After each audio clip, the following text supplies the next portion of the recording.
This is the BullRun podcast. You're here with Spencer Lowry, Chulwon Parkway, and Chuck Hayden. Chuck, what's the last Hayden. one? Hayden. Yeah. Huh. That's an interesting last name. We'll start with you.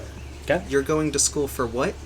Well, actually, I'm not in school currently. Oh, okay. Yeah. I've got a bachelor's degree in biblical studies and theology. I spent the last close to 20 years studying apologetics, philosophy, history of philosophy, philosophy of religion, philosophy of science, and spent a little bit of time in seminary, but didn't really see that was the direction that my life was going to take me.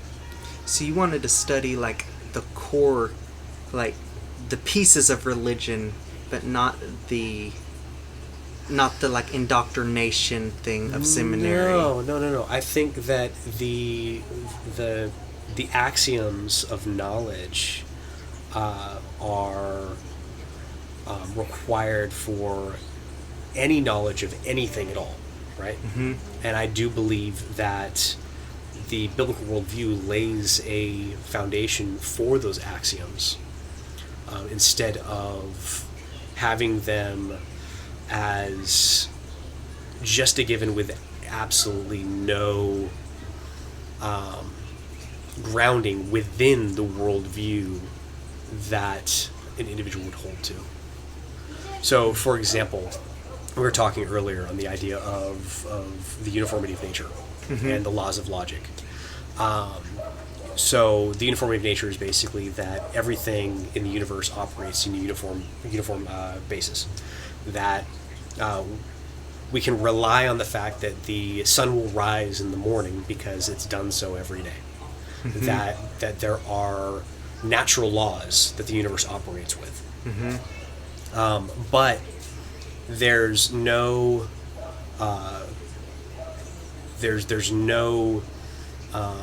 epistemological basis for those ideas within a purely scientific worldview. Meaning that the idea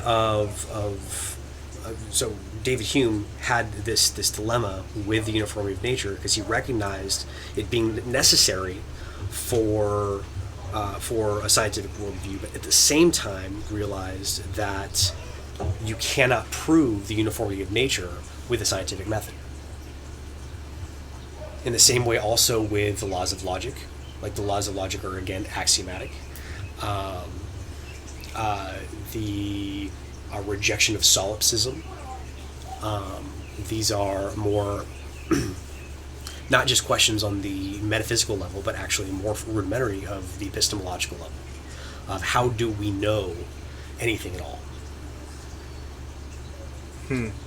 For me, that's the same feeling as like, if I am in the simulation and everything is just in my head, mm-hmm. how do I know the difference in between something in my head and something in the physical realm? There is no difference. If my brain perceives it either way, sure, it's real. Sure. Sure. No matter what, as long as it's firing and I perceive the thing, yeah. It's real.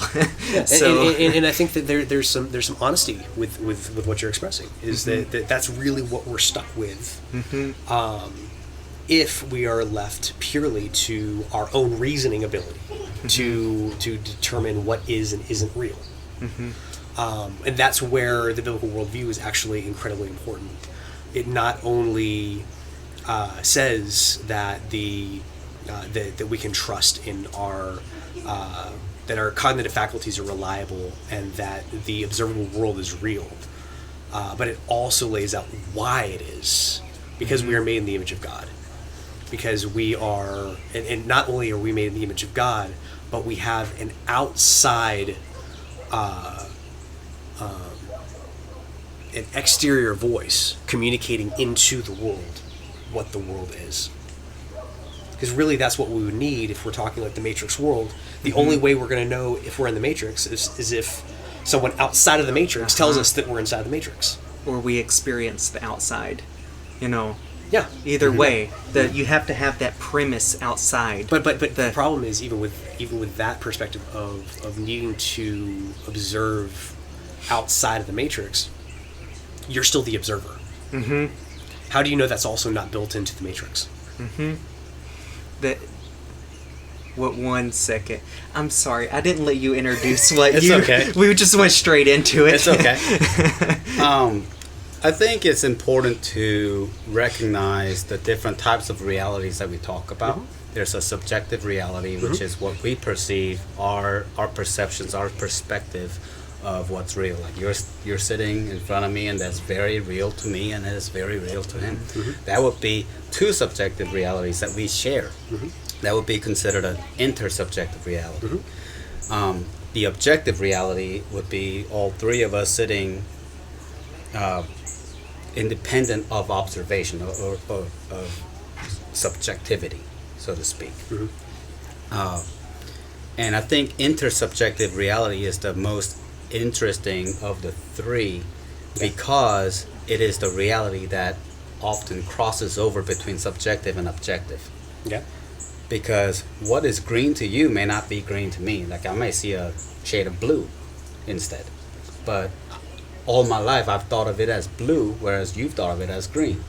So what you consider to be green, I might consider to be blue, and he might consider to be a shade of sea green, sea blue, blue green, whatever.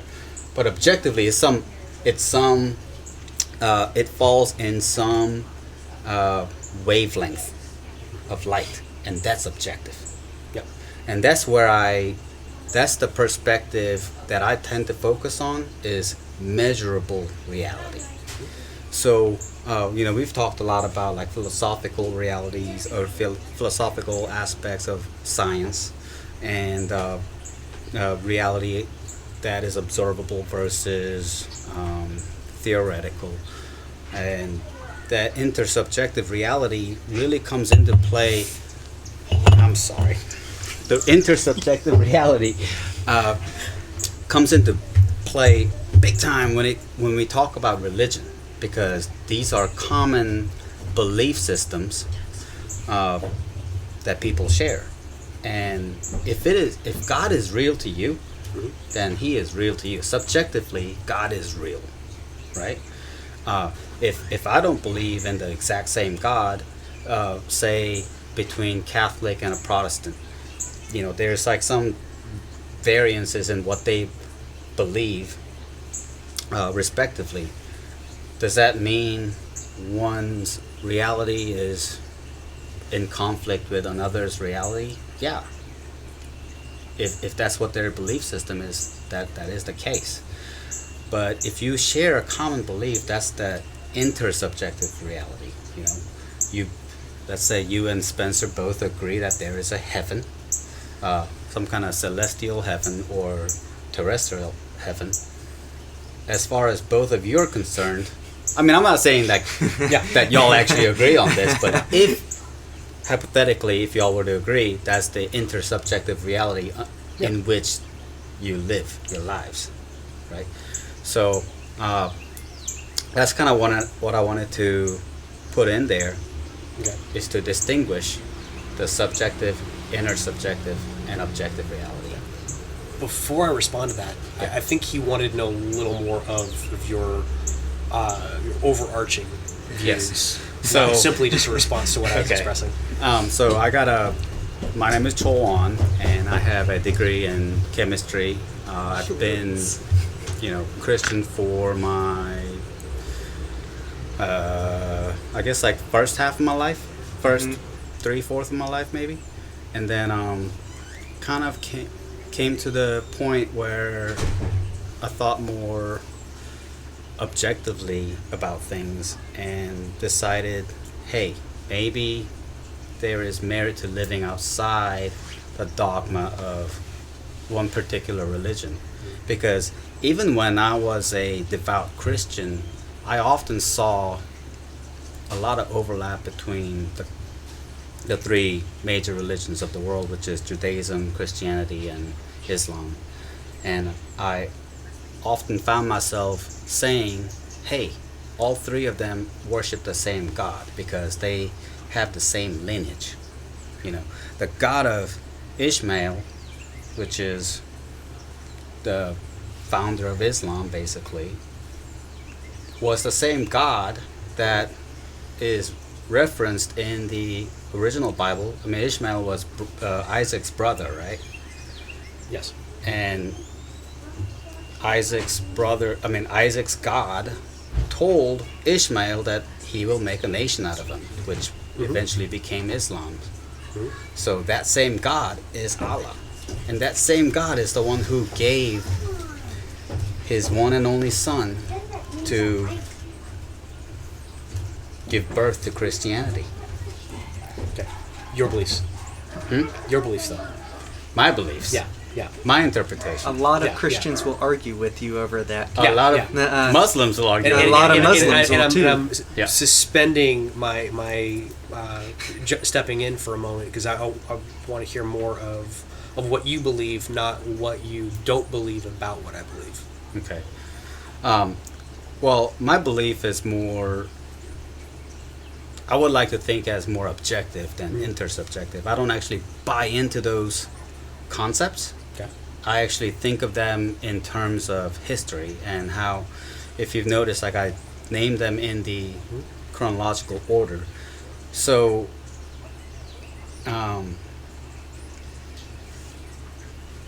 the way I see it is there's these stories that people believed in, these common myths. And, you know, when it's a small group of people, it's a cult. And then when it becomes a large group of people, it becomes a religion. And religions, they tend to evolve. You know, like take Catholicism to the Church of England, for example. It evolved to include divorce. When the Pope wanted a divorce. The Pope no, it wasn't the divorce, Pope. It was and the tutor Henry wanted VIII. the divorce. Yeah, Henry. When he wanted it, he made. And so forth. And now we live in a world where divorce is accepted, and you still get to go to heaven even after you divorce. But 500 years ago, that was not the case. If you got divorced, you went to hell. So It wasn't really there wasn't divorce at that point in time, right. though. But if you were to separate from your spouse and break the holy covenant, then it was commonly believed that you went to hell. And so objectively, is there a hell, or is that an intersubjective reality? If everybody in the world that you know believes that you went to hell, for all intents and purposes, you went to hell because you probably didn't get a good burial. So to respond to the idea of intersubjective and objective, I think that those terms are somewhat unhelpful in the conversation. Yeah. And the reason I say that is that the objective world we still engage with subjectively. Like even you approach, like you're still making observations, and you're making observations subjectively. But you're still making a claim that there's a higher level of objectivity, but then it really comes down to, well, because this is my belief, and I believe, and I place greater value on objectivity than subjectivity. Therefore, I'm going to say that my worldview is more objective than the subjective. Can I tear that apart too? Sure. So the way you described it earlier to me, the only things that would be true in your statement would be existence and non-existence. So like nirvana, basically. The Buddhists kind of like just being but not playing with reality. That would be the only truth in your tool set you gave of subjective, like the way you were playing with reality. No, I think maybe I had undersold the importance of intersubjective reality, because the intersubjective reality is the core of the human history. Okay. And what I mean by that is no other species on this planet uses intersubjective reality to the extent that we do. We use money. Money is a piece of paper or a number on a bank account. Those are intersubjective realities. If I give you $100 and take some kind of product from you, and I completely understand what you're getting at with the subjective and objective and intersubjective. And intersubjective. But I would respond, instead of speaking categories of objective and intersubjective, I think it's more useful to speak in the traditional categories of knowledge, or the traditional categories of belief. Right. Typically, people look at the idea of belief as being a subjective thing, where traditionally belief, in the Latin, you have three different categories of belief. You have notia, which is just information. You have assentia, when you assent to something, when you're like, okay, that makes sense, I get it, but I'm not changing anything about my life in response to it. And then you have fiducia, where we also get the term faith from. And fiducia is, and we also have like fiduciary contracts. We use the word in multiple different ways. Also the term confidence with faith. And so fiducia is the lived out response to the assent based on the notia. Okay. And I think that when both you and I would fully agree on what we're observing in front of us, and we're taking the notia, we're assenting to that notia, and we're acting in a fiduciary manner to that which we have assented to. Yes. Can I ask you to put Bo inside? Yeah. Let me do that. I'm sorry. Every time he Hold- clicks, I know. It's like I know. I On was the like thing. cringing when he was clicking around because he's a I'm very so loud sorry. dog. It's just his toenails on the hardwood. I'm so sorry for that. Yeah. So on that note, Wait till you get closer. I'm gonna cut all this out. So. Well, in that case, let me pour myself a little bit.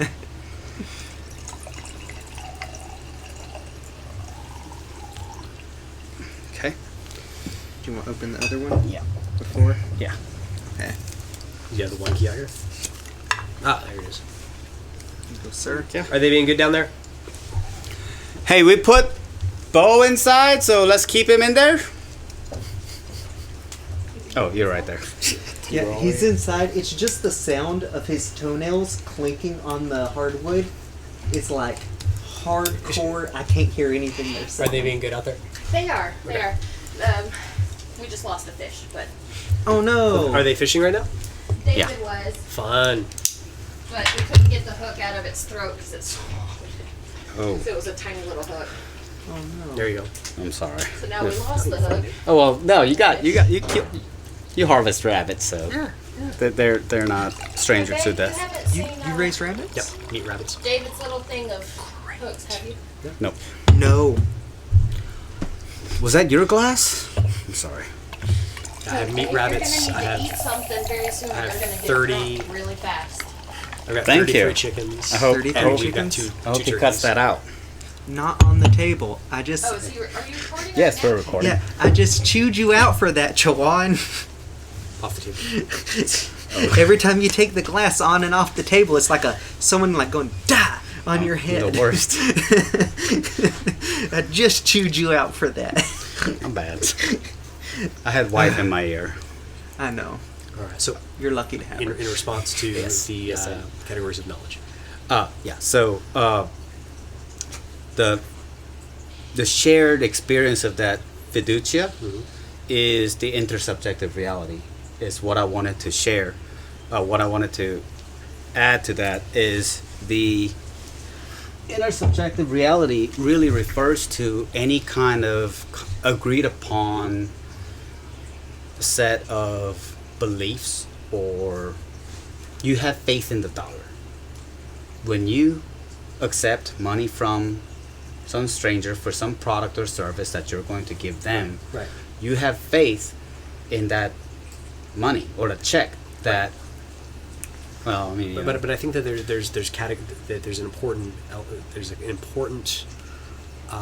aspect of recognizing the place of assent in that relationship with the fiducia. And what I mean by that is, I when it comes to objective and intersubjective, Or just live there's still that importance of the relationship between the two. Right. Yeah. Right? And Right. so what ended up happening with Immanuel Kant ended up changing the language when we talk about faith, when we talk about the fiducia. Basically, for centuries, faith was an investment of oneself into that which we have reason to believe is true. He changed the definition to holding belief in something in which you have no reason to believe is true. So basically, he removed the assent from the categories of belief and just had he either had notia and fiducia or essentia and fiducia, but you need to have all three for a coherent worldview. Right. I agree with that. And so, so when you end up talking about intersubjectivism, in contrast to objectivity, it's underplaying the importance of subjectivity and viewing objectivity in an incoherent category. Okay. So when you said that Kant separated fiducia from essentia, I'm actually wondering if what you meant was separating fiducia from notia, because notia is the information, right? Basically, he would divorce it from one of the two, Mm-hmm. and that's how you get an investment, belief in something which you have no reason to believe is Right. true. If you were to remove the information aspect, which is the notia, just as important, fiducia would be just as blind damaging, faith. just as damaging. Well, both of them would be blind faith. Okay. Right. Without the notia, it would be. Yeah. Without the notia, it would be blind There would faith. be no Without logic. the essentia, it would also be blind faith. Okay. So, It's just like, absent logic, blind faith is bad. yeah. Yeah. I agree with that. But at the same time, I think that the overwhelming majority of people who hold to any worldview, regardless if it's a Christian worldview, if it's a naturalistic worldview, if it's a hardline atheistic worldview, whatever, the overwhelming majority of people in society embrace the fiducia with very little notia, Yes. without taking much consideration at all into the essentia. Okay. I agree with that. Why do you think that is? I think that the overwhelming majority of people act upon social order or a desire to be one of the group. To conform? It's one of the reasons that a lot of kids will grow up in the church, go off to college, come home, I'm not a Christian. And it's mostly due to the fact that the reason that they identified as a Christian was because their peers and everyone around them was a Christian, and they never had to ask the question of What does why it mean? not even what does it mean, because even traditionalist churches will still catechize our kids and have them really understand the mechanisms of Christianity, but they never ask the question of why am I a Christian? Why? Dealing with the question of why, Right.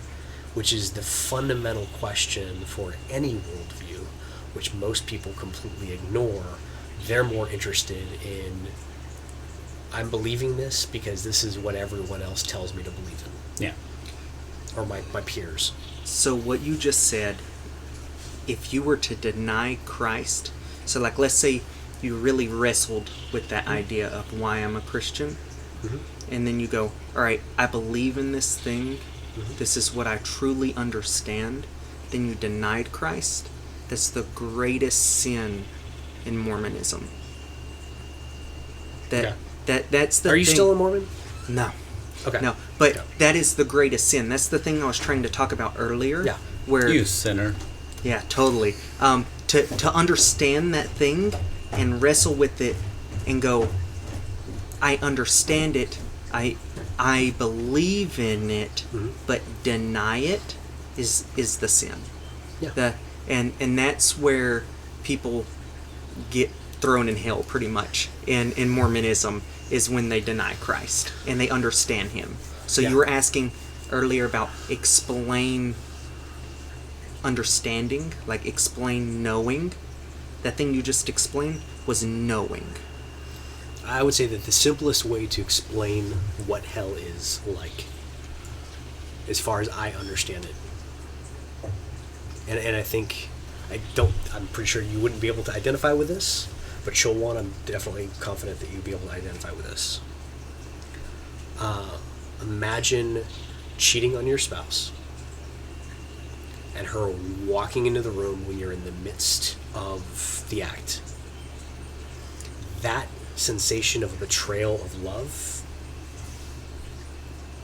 and the eyes of hurt and judgment looking upon you for eternity. Having That's the what all-seeing you think. eye. That's how I view hell. Okay. For me, it's having the all-seeing eye judge everything I've done wrong.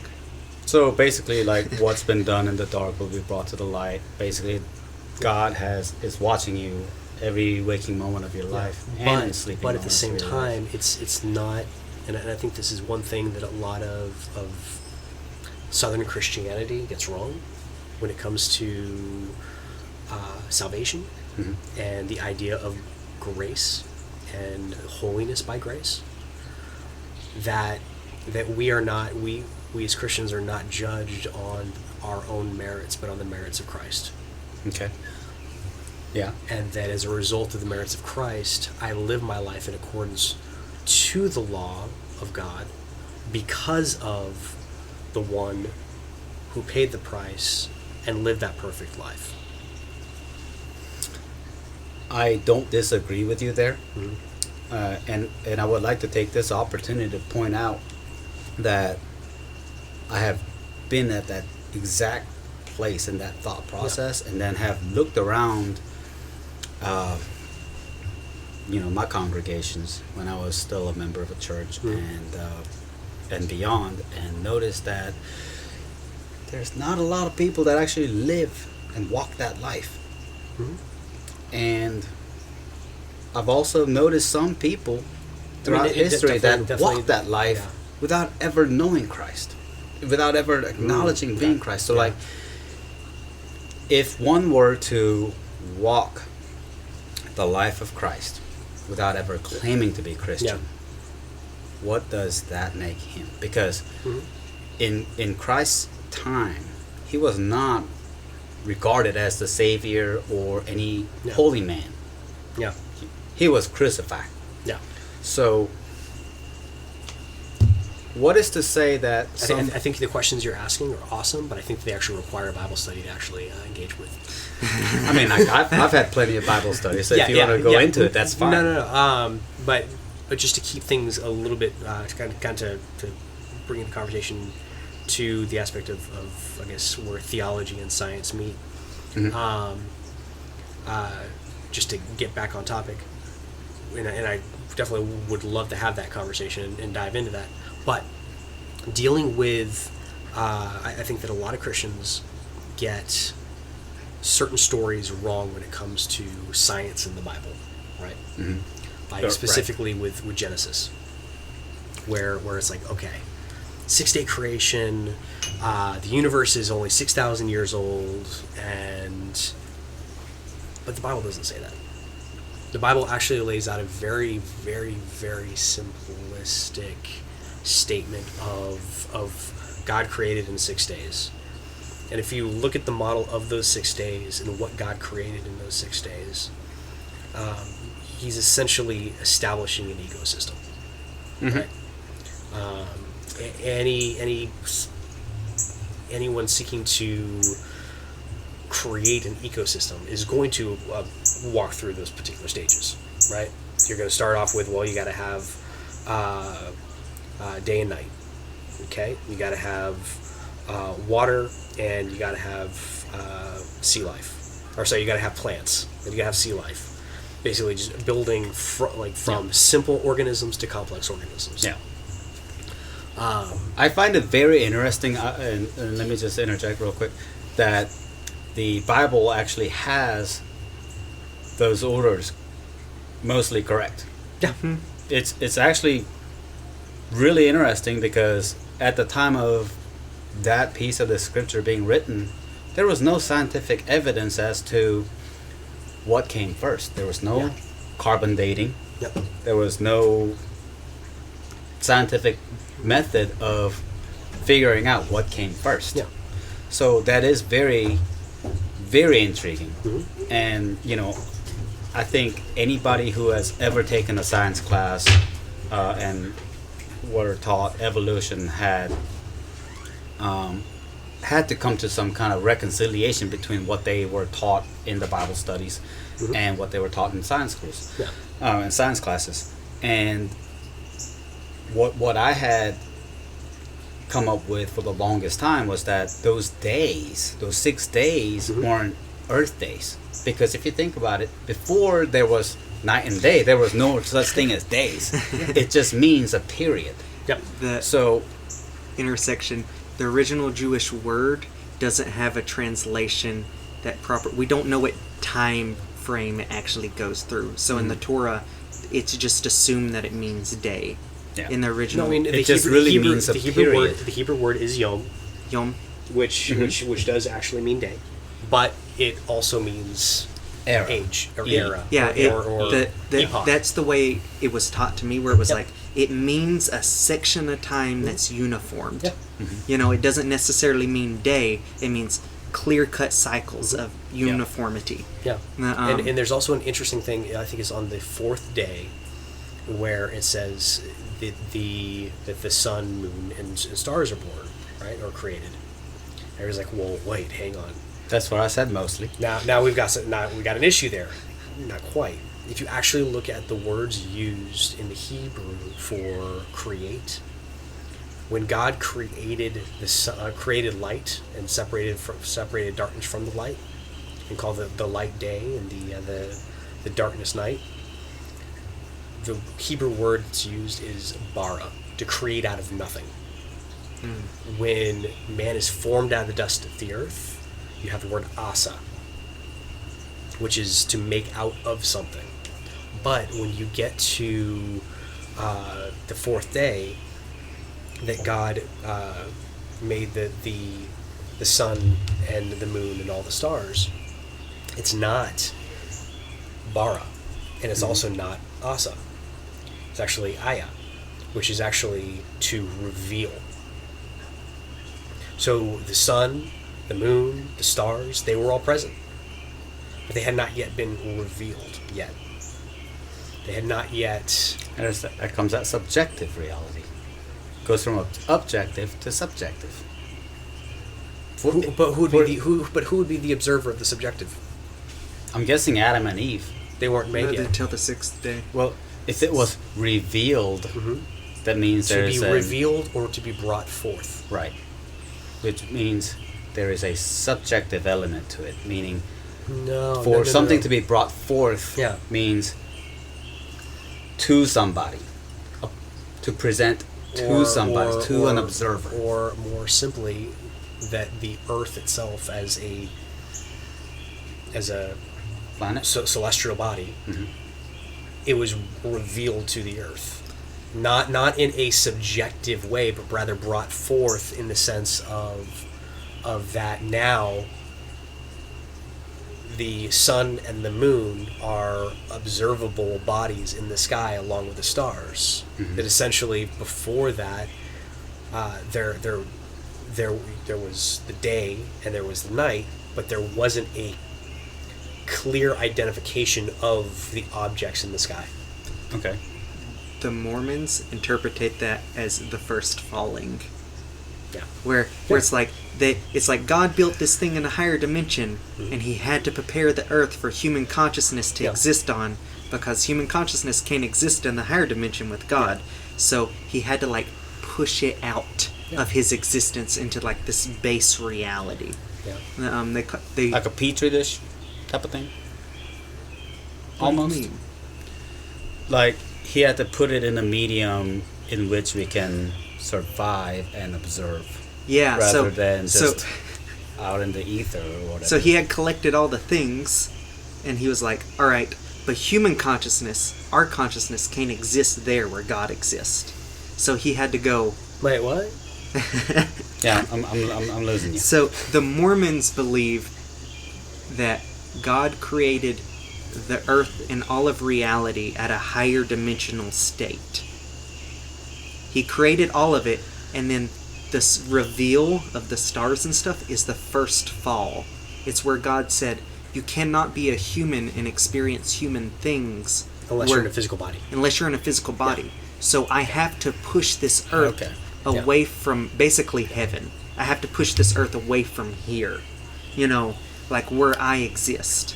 Yeah, Okay. wouldn't So- actually that doesn't jive with Joseph Smith's writings. Where we're not. So basically, Because Joseph Smith actually, if you read through Journal of Discourses, he like outright expresses, actually it's either Joseph Smith or Brigham Young that ends up talking specifically about how Adam is God the Father. what? Yes, Makes no sense.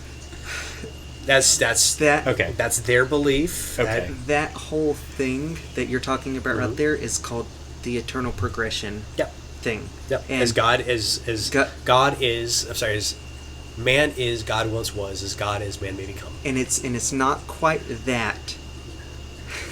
It's gonna sound even crazier, but Adam is the first son of Jesus. He's not quite God the Father. And I know what passage you're talking about, and there's a whole bunch of different know. interpretations. We're going into like Terminator territory. Yeah. Where like Kyle Reese is the father of John Connor, but like Kyle Reese is from the future.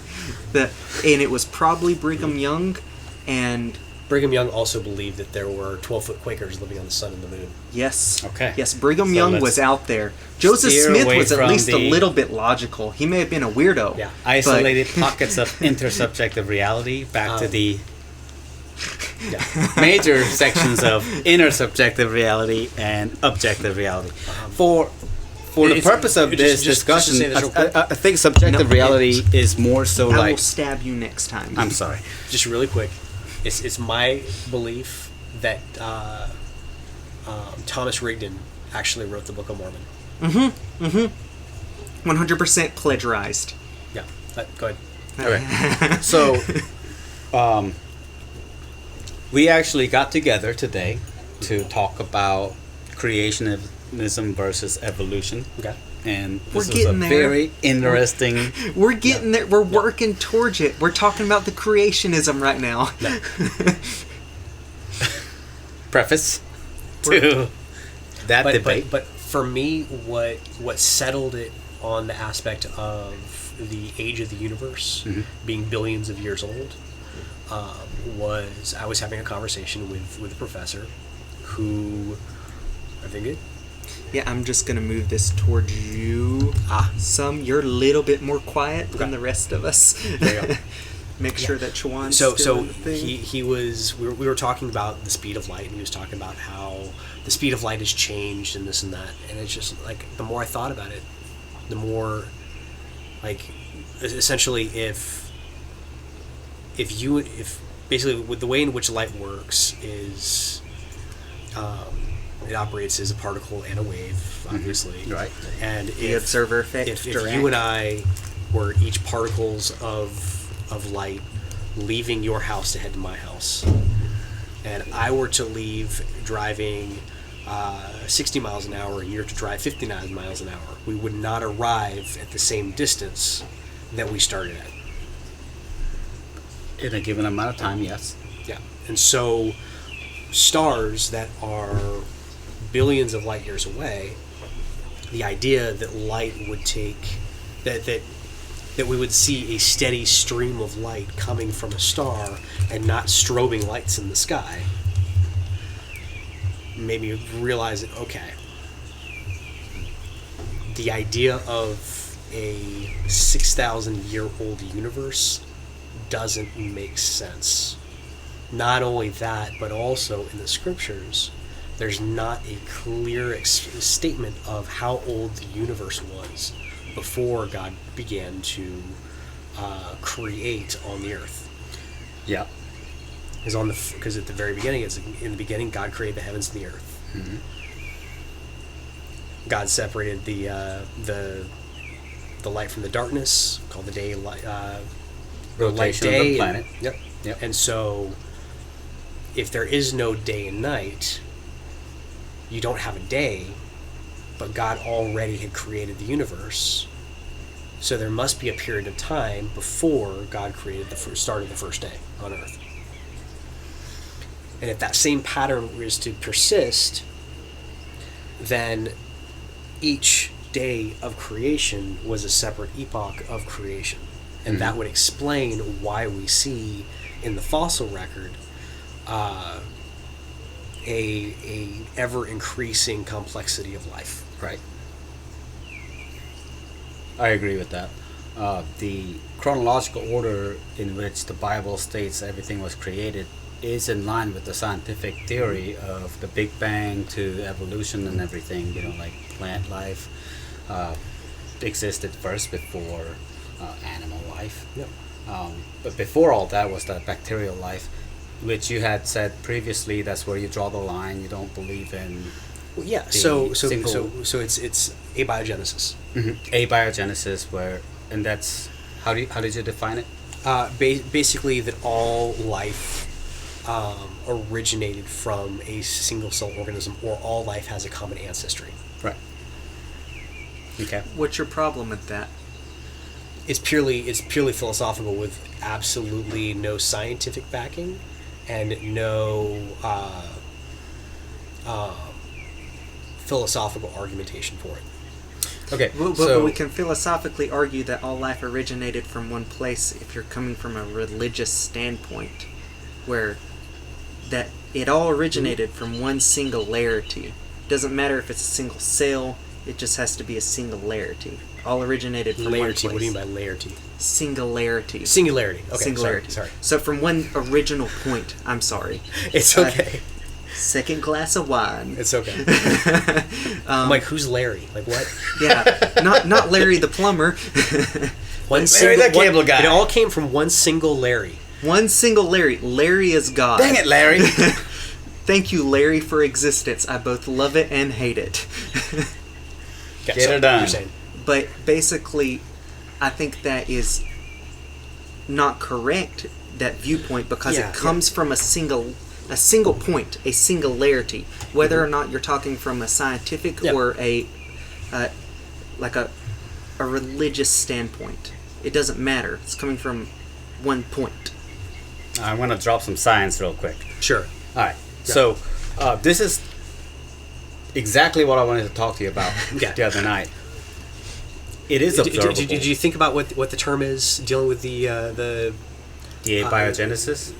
The belief that the idea that no. It's not a belief. It's not the aspect of how the genetic code is actually affected by viruses and germs, and will actually leave scars on the genetic code for future generations. That's how you can actually the epigenetics. That's part of it. That's the umbrella. That's the umbrella. Way yeah. Far into like this very. I just can't remember what the term is. What we were talking about. But the idea that this is what my degree's in. Please explain what you were talking about right there, in as clear terms as you can, because this is what I went to school for. Okay. What? So basically, anytime. So let's say. Sorry for cutting you off. So back in the turn of the 20th century, we had the Spanish flu. Okay. And everyone who was impacted by the Spanish flu, who contracted it and survived, they now have the antibodies to the virus. But as a result of that, also there's very slight changes in the genome that are observable today. That everyone who has an ancestor who contracted the Spanish flu has that same marker in their genetic code. Yeah, that's Not true, epigenetics. because it's not passed down 50-50. You don't get everything from each parent. Yeah, no, I get that. Yeah, so that piece of DNA or RNA, because depending on the virus, it attacks different areas, doesn't necessarily mean that it's passed down. Okay. So you could have like 300 years from now, no one has the pieces of RNA that code for the antibodies for Spanish flu because it's no longer in the genome. Sure. You know? Yeah. So it's not always passed down. It's a shuffling of cards. Yes. So Yeah. So I don't understand what tool set you're playing with in terms of like it affecting. This is something I learned about like 10 years ago. Okay. Okay, so I actually did specialize in biochemistry in my Do you know what I'm chemistry talking degree. about, though? Yes. Okay. Yeah. You're talking about epigenetics. Got it. The transgenerational inheritance of certain genes Yeah. that was not present in the original genome. Okay. And the reason and the biochemical mechanism for that is that when your genes code for the proteins, right? Your genes respond to the environmental stimuli. Yep. In some cases, it's the virus. Yep. So when it encounters some viruses and your proteins, go, send out the antibodies, and they say, okay, we got this antigen. Yeah. We're gonna make antibodies for him so that we can become immune to him in the future. That's how we become immune to the common colds and stuff like that. Right. Well, those proteins that are made, the cells that make those proteins in response to those antigens, the foreign bodies, well, when they go to replicate, they replicate with that new information. Yes. So that's how the epigenetics occurs, is that through that replication process, the genetic codes are added on to these regions of the DNA where it has not previously been mapped. So you got your core DNA, and then you got your epigenetics, epigenes, and then you got the telomeres. Yeah. So the genes that cap off at the end, right before it caps off, describe telomere really quick, because that might actually be what the term that I was thinking of. telomeres I are will stab you next time. I'm sorry. I've This said is like that my twice. fourth class. First off, you had that a little bit wrong. Okay. What I went to school for, but I have an environmental science degree, and I was almost done with my genetics. This is always degree. great when you have scientists together. They are. We it's can punch I'm just bag gonna let you. the two of you go at it. Yeah. We keep each other in check, basically. No. Yeah. Epigenetics is nothing on whether or not how tightly wound the DNA is in a spot. So whether or not that DNA is turned on or off.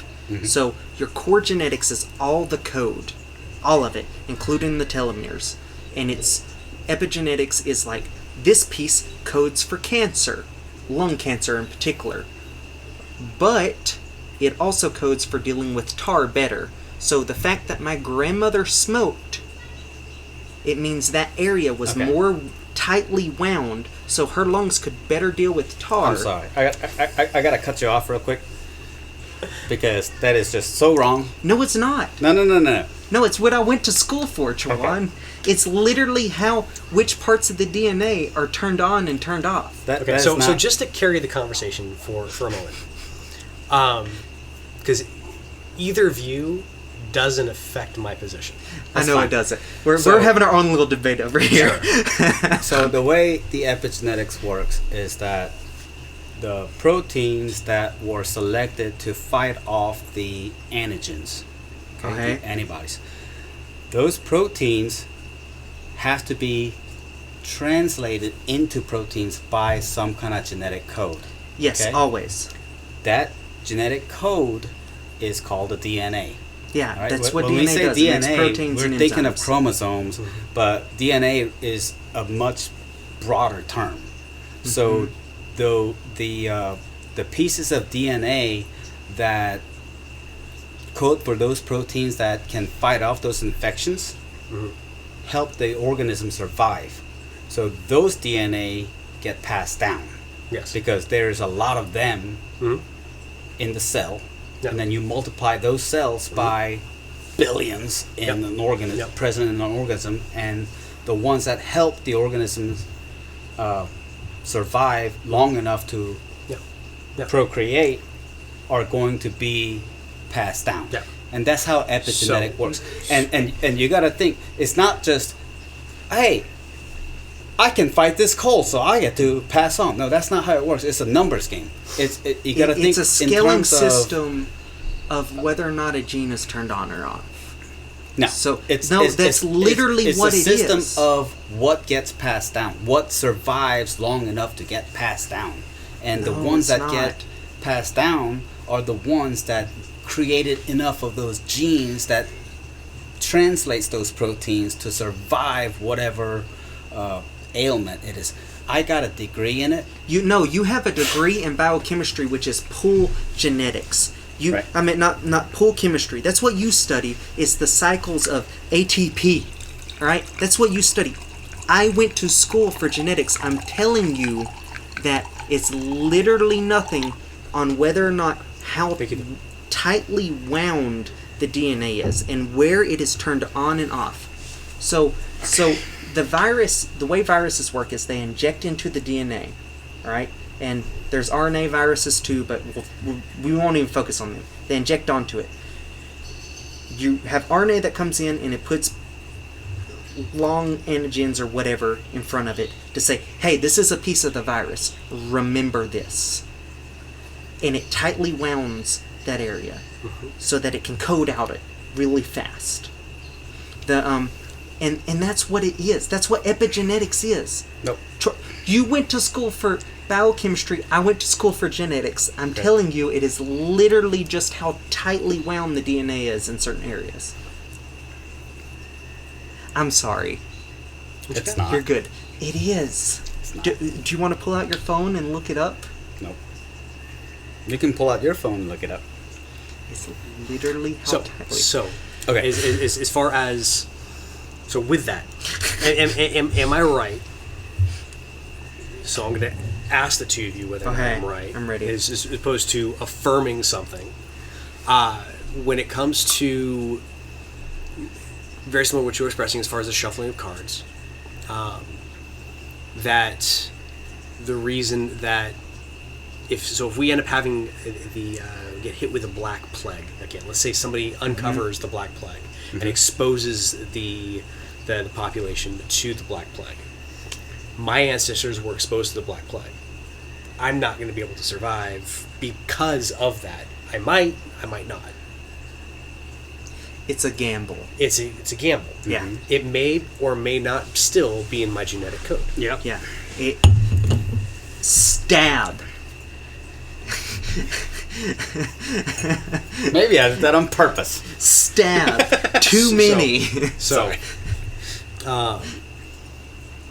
so it may or may not be in the genetic code. Two, the longer, the greater distance from that singularity, the less of a chance there will be that information will still be in the genetic code. Compared to somebody whose ancestors never experienced it, no. Like, you would still have a higher chance at surviving it than I would. Yeah, but that obviously a person that plays the lottery has a higher chance of winning the lottery than somebody that doesn't play the lottery. Exactly. But the chance of them winning the lottery is still So it's about relativity. Let's say it was it's less and less and less. Yeah. The more people that are actually playing the lottery. Yeah. let's say that the piece of gene that is said to code for for making you resistant to the Black Plague is a solid black card. Yeah. All right? Mhm. You have thousands of cards. Mhm. And each time one of your ancestors reproduce to produce your next ancestor, Mhm. it's whether or not that shuffle made it through. Mhm. That's all it is. Are we just gonna ignore the genetic recombination and the number of different variations in meiosis? Because I think that that's plays what into it what, I sounds think like that we're plays doing. into what we're talking about, though. That's well. literally what we're talking about Yes. right now. That's what I'm saying. We are literally talking about the shuffling, Mhm. which is just meiosis. So there's that, but there's also, let's say that we actually do see the same genetic marker in a human, and we see that same genetic marker, let's say, in a cat. Okay. That is actually how we came to determine that we all have a common ancestor of a single organism. But you're still making an assumption No, no, with no. that. Okay. You're not making any No, assumptions? You're not. You're not. Because look, at what point does an assumption become a pattern?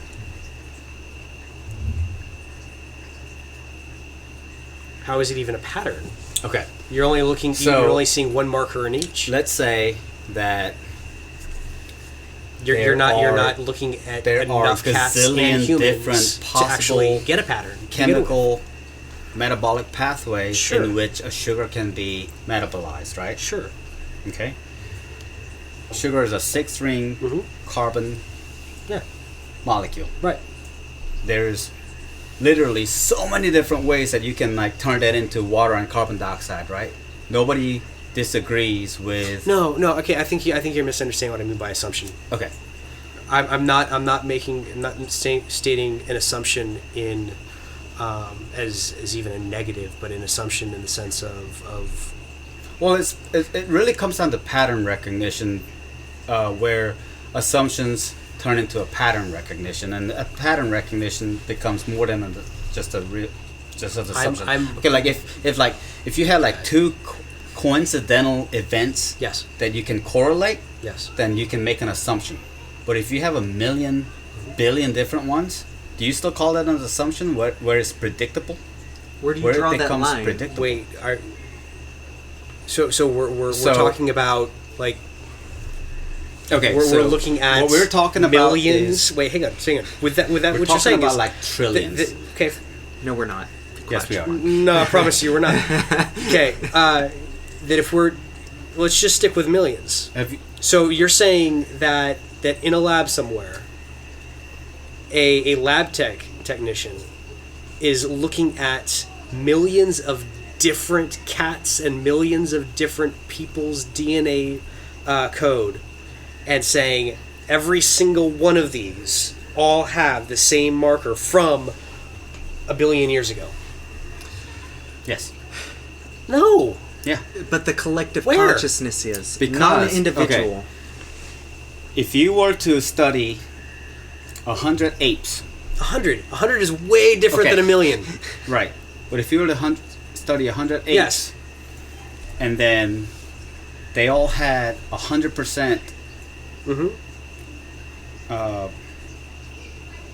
rate of having the same number of chromosomes, and then they were all mapped out, Mm-hmm. and then they were to all share 99.9% of the genome, right? Sure. And then you were to study 100 different banana plants, Yeah. and then turned out that hey, 99.9% of those genome actually share the same mechanism for building this one identical protein. Yeah. Because it really comes down to proteins. Like, proteins are the mechanical workhorses of our cells. Right. Okay? Right. So if you can make the same protein that I make, Mm-hmm. that a monkey can make, Mm-hmm. that a plant can make, Mhm. all right? And then I want you to think about what a protein is. It's a 42,000 long chain Yeah. of atoms Yes. or more. Yes. And I want you to think about how much of a randomality that it requires to create that. Okay, now you're begging the question. I'm not That it's begging the random. question. Because if you were to think about... No, you're begging the question. I'm not begging the question. Okay. Do you know what I mean by begging the question I first do off? know what it Okay. means. Okay. Okay? It questions the premise upon which the statement is made. No. You're assuming the conclusion in your premise. Okay. So what do you think I'm assuming, right?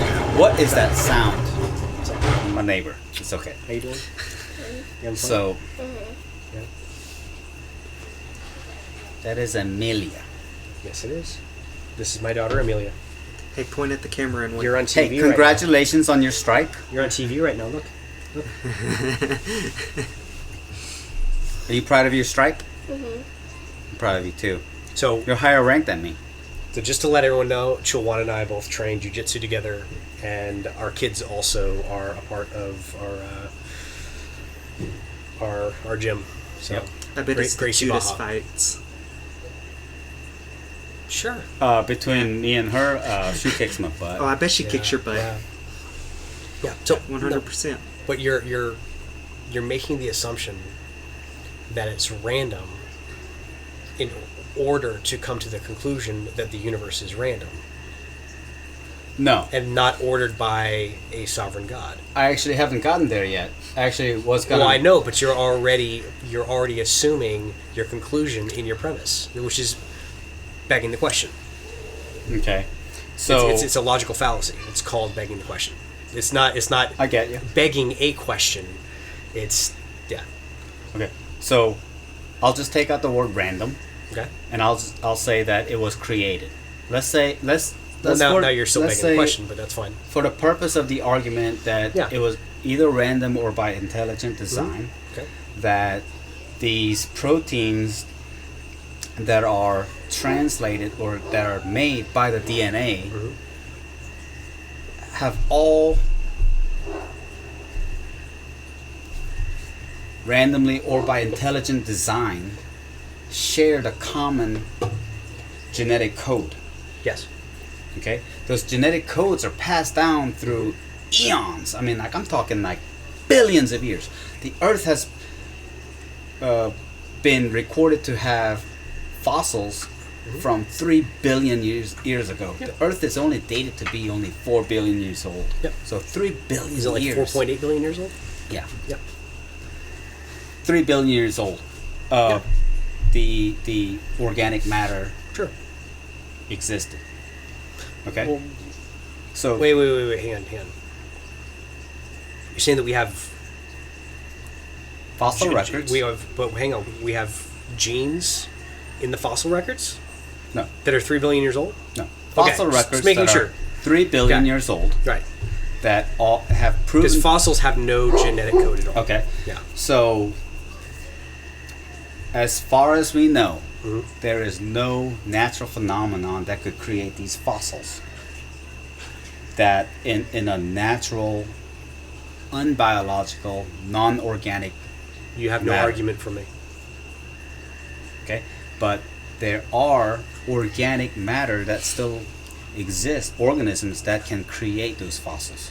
So, You have no argument for me on that. what do you mean? His argument is The whether or not thermophiles- things came Okay, from a singular origin of life, Okay. one cell. Okay, so thermophiles are thought to be the Okay, so wait, Very let me first- make this really clear because I think you're missing an important point. I do believe that the Earth is 4 point whatever billion years old.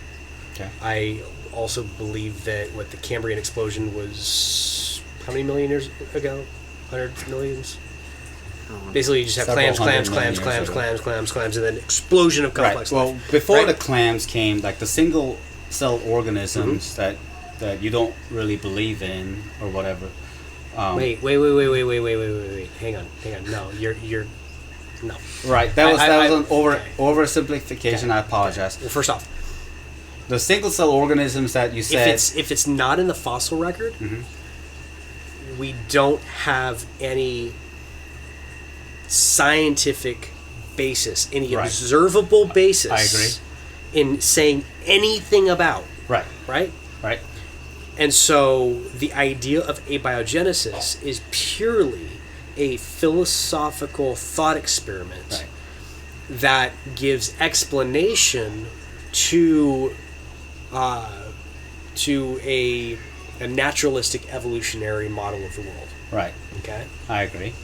But if we're going to take a purely scientific basis for knowledge, then you cannot have the abiogenesis as an explanation of origins. Okay. Because there's absolutely no observable way to determine what did or did not happen. Okay. So, based on carbon dating, the Earth, as it were 3 billion years ago, was uninhabitable by our standards. Okay, again, you're not going to get an argument from me on that. Okay. I agree with you on that, yes. But there were bacteria that were present during that time, as indicated by the fossil records. Okay, now first off, I agree with you. Okay. You're arguing the wrong point, Chulwon. No, Yeah, I'm not. no, I agree with you. I'm not. My point. I'm No, playing you are. making a long argument here, and Okay. I need you to follow. I Okay, need I'll both follow, of you I'll to follow, follow me. I'll on this. follow. Yeah. Okay. So the thermophiles that are still present today, Yes. okay, that we can still observe and study, have left fossil records that indicate that that life form thrived on the Earth 3 billion years ago. Okay. Okay, so we have now established that thermophiles, which are bacteria that live near the thermal vents at the bottom of the ocean, near the volcanic underwater activity. Okay. They lived on sulfur, not oxygen. Sure. Okay, they left fossils Okay. that very closely resemble the thermophiles that are alive today. Great. Okay, so we know that thermophiles existed 3 billion years ago. Yes. Okay, from those fossils Mhm. and from those thermophiles, we have experimented to discover that those life forms eventually gave birth to, or gave mutations to the other forms of life forms. That So- point right there is the point where you lose me. Okay, and let me rein you back Sure, in. sure. It's because No, I understand what you're saying. as those bacteria moved away Yeah. from Yeah. the thermal Sure. vents, Sure. they had to. Did you ever see the time lapse of the vaccine resistant bacteria? Like where you see a dish, a rectangular dish. On one end, you got the bacteria growing, Okay. and then halfway point there is the vaccine. Okay. And then the bacteria grows towards that vaccine, and then it hits that vaccine, and then it basically, like, most of it dies out, Okay. and then it mutates over so many iterations of generations Sure. because they reproduce so fast. Right. And then they, on the other end of that dish, Mm-hmm. is vaccine resistant bacteria that thrives. Right. Okay. You mean Yeah. antibodies? No. Vaccine resistant No. bacteria. Yeah. So that is Bacteria done operates differently over than over the course of like days. Yes. The bacteria that lived in the thermal vents had billions of years. Yep. Okay, so I want you to imagine. Are you familiar with machine learning at all? Yes. Okay, so are you familiar? Are you really? Yeah. Okay. Yeah. So machine learning is basically like trial and error, but it's done so fast because it's done in the machine that it happens in the course of hours. I gotta blow my nose real quick. Go for it. I'll wait. 100% not vaccine resistant, antibody resistant. What? Vaccines are nothing but pieces of viruses that you train your immune system to fight off that virus. Vaccines are not used for bacterial you're talking about antibodies. Oh yes. Did I say vaccines? You 100% said vaccines, and then you shut me down. I'm I sorry. will leave this just so that you can correct yourself. And I was like, oh no, I'm sorry. they're gonna chew him alive. My bad. Okay, so Antibody-resistant bacteria is what we were talking about. yep.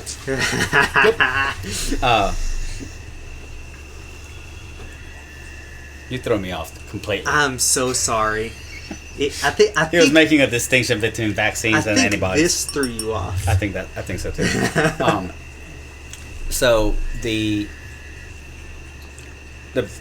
So so bacteria have. I do short- not reject the idea of evolution. Okay, so they have such a short lifespan that they can reproduce so fast that within hours they can create an antibody-resistant bacteria, right? Okay. Now, if you are familiar with machine learning, which is basically try and error, Basically, in a you've got a computer program that you end up like telling a bunch of sticks put together to move. okay, basically, And as it continues to try to move and it continues to try to move and it AlphaZero. changes, and then eventually on its own it develops a system of natural selection. a system of Basically. movement that actually shows the why it is that human legs actually are the most. okay, you're sort of familiar with what Yeah, I'm talking about. You're talking about like the Boston Dynamic, where Yeah. they did the simulation where like how a machine were to You tell run the most system efficiently. to learn and you Right. yeah. So they did a similar thing with chess. Yep. Kasparov or somebody who was like the top chess Sure. player or whatever Sure. had an AI that basically was like the world domination in Right. chess. Google's AlphaZero learned learned the basic rules of chess, but was never taught like how to play chess or any of the strategies. Like learned everything in 4 hours basically. Yep. And came head to head with it. Yep. So machine learning is basically a mirror image of how evolution works, just Yeah. in a much shorter time. Okay. So it's kind of hard for us humans to fathom how evolution can No. change. It's not hard to No, fathom. listen, It's not hard to because fathom. like from generation to generation, we don't have a lot of changes. Sure. But if you're thinking in terms of bacteria, that can go from antibody susceptible to completely antibody resistant Yep. in a matter of hours. Yep. And then you scale that up to billions of years. Just think about what it can accomplish. Okay? Right. So that said, there is that many variables and hierarchy that can be established in that time. Yeah. Okay. So a lot of scientists are actually religious because as they delve deeper into the cellular mechanisms of how these things come to be about, they're like, They there's look no more like machines. way. As Yeah. opposed, yeah. They call it Like the machinery. single cell the organisms. proton pump. Yep. They call it the pump. Even the way in They which call it the even machinery. in the They're way, like, there's no way. Yep. Even that- the way in which the RNA collects and moves and everything within the single cell organism, you're just like everything moves like a machine. The very mechanism that powers the transcription and translation and everything, Yep. which is the proton pump, it literally looks like a pump. It Yep. literally pumps Yep. hydrogen ions, which are just Right. protons, from one layer to another layer, Yep. and creates a gradient, and then Right. let it flow back like a Yep. dam, and then go, okay, as you do this, you're gonna create ATPs, and we're gonna use this ATPs to Yep. to carry out this mechanism. Yep. So that's why a lot of scientists are like, there's no way this is just done Yep. randomly, Yep. and, And- that is actually an argument for Intelligent design. Yep. intelligent design. Yeah. So when you And on that level in and of itself, I think it would actually be beneficial to high schools to actually learn that model of intelligent design without getting into the designer, but just simply like look at the I agree. design. AKA, it's a simulation. I mean that is one theory. It is nothing but a quantum computer processing our reality. I mean that is definitely a theory because I want we don't know I want to tear apart. whether that intelligent design was made by a simulation which is done by some higher form, or whether it is done by a It Judaic god. It could be trains of simulation. Or it could be done by- simulations within inside simulations. But I want to ask him a particular thing. Okay. Sure, go Right. In terms of evolution, what is the thing? What's the piece that doesn't fit for you? What is the thing? So you don't disagree with evolution. Is it that it all originates from a singular cell? No, okay, yeah. So I would say that with the 6 days of creation, there's a theory called the day-age theory that each day is an epoch, an era of time. But at the beginning of each of those eras, God does a special creation. Okay. So you have the introduction of plant life, and from the plant life, there's an evolutionary growth and plant lineage. and plant lineages, Okay. where you have aquatic life. You have and aquatic life and aviary life. And then you have land life, land organisms. Each era, you have an introduction of a different complexity of organisms and a family of organisms. But all life is evolving from those original species. Okay, so it's like I have, different decks of cards, and I set them down at different points, and then spread them out.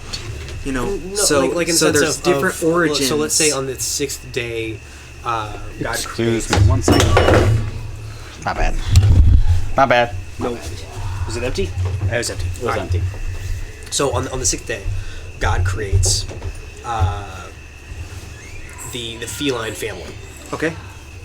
You get cats, lions, tigers, panthers, jaguars, cougars, bobcats, everything evolving from that common ancestry. Okay. You have the canine family. You have all the different families of organisms that end up, you get these large family trees from, of species. And again, these are millions of years ago.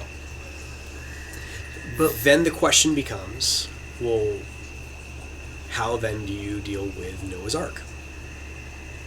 But we can trace those things back down. So, like, we can go human, primate, then mammal. Sure. and So then- let's look at the genetic differences between humans and apes today. Okay. When you look at the differences and the similarities in the genome, would you agree that the genetic code basically says where stuff goes, what stuff is, as far as there's genetic information for feet, hands, eyes, nose, tongue, how they all operate within the system. Genetic code just makes proteins. But the I'm genome- talking about like similarities and differences and whatnot. Yeah, but there's like multiple different. So, like, an example is like whales, like, lost their legs, and then they regained some. So, like, Why do you say they lost their legs? okay, so like whales came from something that kind of looked like a mammalian crocodile. Why do you say that though? We can follow Because you can see, the fossil record as it goes back. but you don't have the genes of We each. don't, but we can see. All you have is the fossils. calcium deposits, which actually We do allow for Yeah, the fossils. That is 100% true. Yeah. But we can follow that So back. just to be clear, The organisms did exist. They did exist. The, But the question is, are they similar, or do they have a familial relationship? it's kind of like saying, we can see that dogs came from wolves, but there's no guarantee. But then you end up looking at a hyena and you're like, wait, what's going on? What's going on? Well, hyenas are genetically closer to cats. Canines. No, they're genetically closer to cats than they are canines. That's right. You're right. They're in that weird place in between foxes and cats. Yeah. It's actually really weird because the female hyenas have penises. Yeah. It's not penises. It's a giant clitoris, which is a penis. Anyways, and that's all that is. Whether or not you have a section of genes that turn on growing that organ outwards or not growing it outwards determines whether or not you have that. Yeah. So, but as far as the different organisms that spring forth all the other organisms, speciation taking place, evolution taking place, obviously. So we skipped a bunch while I was gone. What's that? So we skipped like billions of years while I was gone. no, we're still in this conversation. We're talking about origins of life in terms of like following the fossil record and being able to look at the fossil record and go, all right, I can trace that back, but I have no proof because I cannot look at the genetic lineage. Okay, let me fill in the blanks. Well, hang on. So- let me actually fill in a more important blank before you jump into that. Go ahead. Where do we get our genetic family tree from? Where was that first conceived? Where does that concept come from? Like empirically speaking, fossil records. No. Not in the least. It was actually Aristotle. Well, he may have hypothesized it. The taxonomic, the model of taxonomy that we have today is essentially the exact same model of taxonomy from Aristotle. That of animal families, kinds, species, subspecies, and so forth. That was an idea brought forth by Aristotle before we're even jumping into any of... Are you saying that we haven't made any modifications to that? I think that there's been some modifications, sure. Mm-hmm. That happened. Yeah, as far as... there's definitely been some modifications. I will give him and the Bible Okay. the credit for a great starting point. Okay. Because we don't know where the people in the Bible got that from. Right. But they got the order right. Yeah. But the science has verified those claims by dating them, by carbon dating them. Yeah. Okay, so what I want to bring back to the proteins that have been present since the first fossils and everything. Through carbon dating, we have The what have been present since the fossils? the proteins. Fossils don't have proteins. Fossils don't have proteins, but the proteins that are present in the same organisms that existed. Okay, like Not sharks, for example. necessarily true. Okay, No, I mean gonna- fossils are essentially calcium deposits left over. right, but Not they wait a second. Not always. There are some frozen in ice, which is a completely different category. No. which aren't really- Okay. Not you're- always. You're we both can find. deviating from the point Wait, that I'm trying to make. wait a second, Okay. Chulwon. We have found pieces of protein in DNA from like the Jurassic period. Okay. Like we have found that in fossils, and it's been found through like electron microscopes. It's just pieces that were surrounded by calcium, like DNA. Right. Like we have found Okay, that. yeah. The fossils that we see are protein structures, or the remnants. They're casts of the protein structures that we see. Like your hair, for example, Yep. is protein. Yes. Your skin, Yes.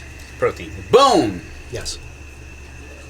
Bones Yeah. are not protein. They're actually They're minerals. a matrix So- of proteins and minerals. I was- But what I'm saying is that all of these things that we see in fossils are still present in some of those species. Okay, just like sharks, for example. Sharks existed in the Jurassic period. We still see sharks today. Yes. Just because they existed way back when doesn't mean they're extinct now. Cockroaches extinct back then. So these thermophiles are present today, Right. just as they were present 3 billion years ago. Right. So studying those We're not disagreeing on any of this. and the fossils that we have discovered since, we can see where the evolutions have taken place, because the fossils that were present in the sediments 3 billion years ago versus 3 million years ago versus 300 million years ago, 30 million years ago. I'm just jumping all sorts of places here. Those organisms are still present today, and we can study the genetic similarities through them. And by genetic similarities, it could be in terms of actual like genomic sequence, or it could be from the protein translations or expressions. So, going on that observation, as you get more into the nitty-gritty of the animal kingdom, it has been observed that 99% of the mammals share, 100% of the mammals share 90x amount of genes. Yeah. Because we all code for the same proteins. If you look at how we all have same 2 eyes, two arms, 2 legs, that type of thing. Yep. It's not that far-fetched to come to the conclusion that, hey, maybe at some point we have a common ancestor. But see, you're jumping right back to that begging the question, though, of yes. Okay. I am fully with you. I realize it sounds here's- like I'm jumping the conclusion, but here's- I want you to think about it in terms Right. of mathematics and probabilities. No, okay. What are the probabilities Yeah. that humans and frogs independently, through natural processes, have evolved to form 2 arms and 2 legs and 1 head, 2 eyes and 1 mouth? What are the odds of what? What are the odds that we independently evolved to form 1 head, But see, that's 2 where I eyes, would disagree with 2 you. arms, 2 legs? Yeah, see, that's where I would disagree with you. I wouldn't say that we have both evolved independently to have 2 arms, 2 legs in the head, and 2 eyes, and so forth. I would say that frogs and all what category of animal are they? They're Amphibian. amphibians. Amphibians. There we go. And all amphibians share a common ancestry, or not even all amphibians, but all, let's say, But all frogs. You realize this goes for anything that is not part of the plant kingdom. Everything in the animal kingdom Okay.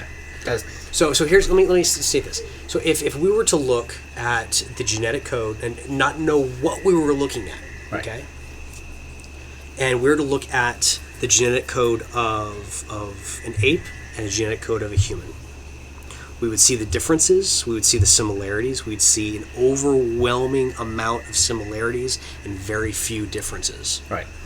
I would say, based, my worldview would lead me to the conclusion, looking at the genetics of both of these samples, I'd say these 2 species, whatever they are, look very similar and have almost identical makeup and mechanisms. You would say these 2 have a common ancestry. And you would say they have a common designer. It wouldn't even be an issue of a common designer. I would just simply state, just looking at the 2 samples, is that these 2 are almost 100% similar. And so if I look at this person, and I look at this ape, it's like, yeah, there's remarkably very similar characteristics. Okay. But the question isn't, are they similar? The question is, do they have a common ancestry? Yeah.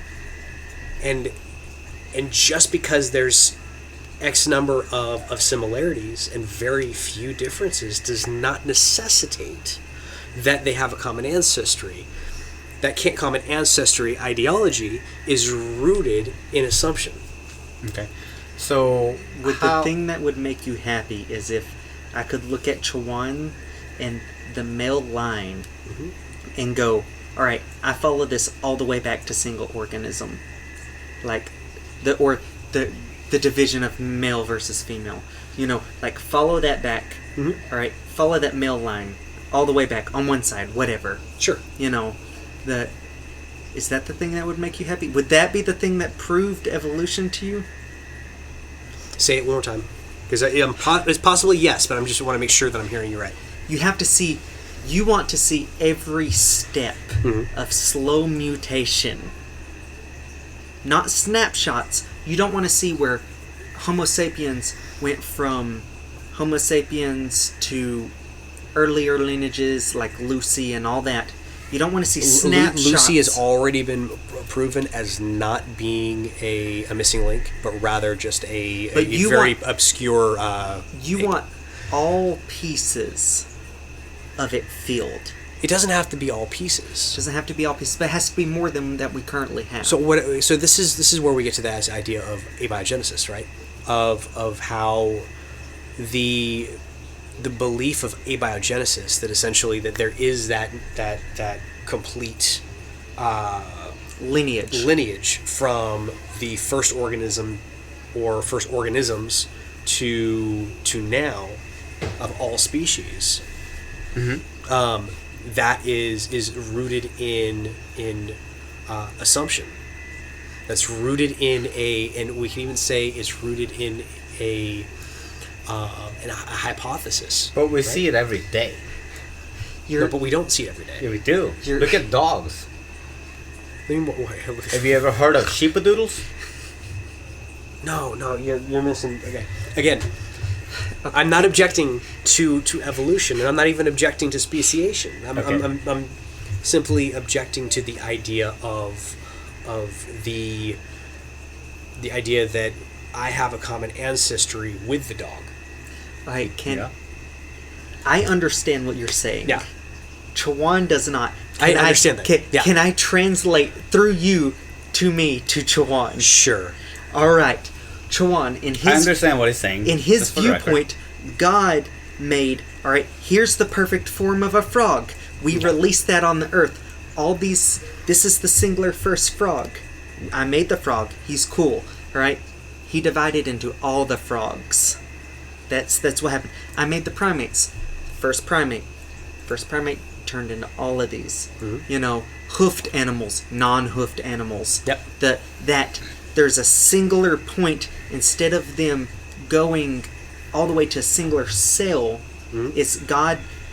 It's kind of like the Noah and the Ark, where it's like the two breeding pairs caused all the mutations for everything else. That's not true, but that's... But you know what I'm saying. Yeah.